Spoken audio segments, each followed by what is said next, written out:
Once upon a time, in a land far away, there lived a group of animals who loved to play.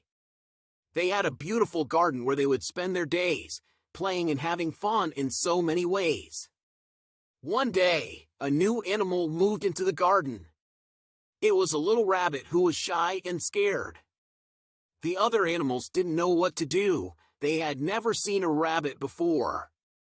They started to tease and make fun of the little rabbit, which made it feel even more scared and alone.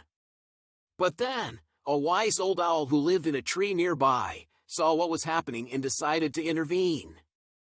The owl gathered all the animals together and told them a story about kindness and sharing. The story was about a group of animals who lived in a forest.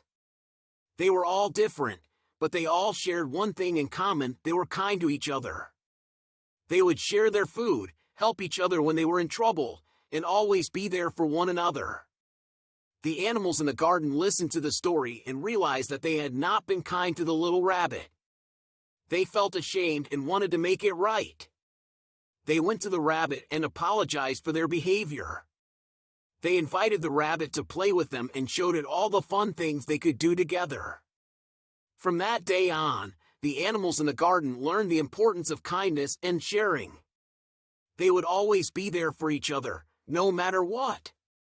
And the little rabbit became a part of their family, loved and cherished by all. The end.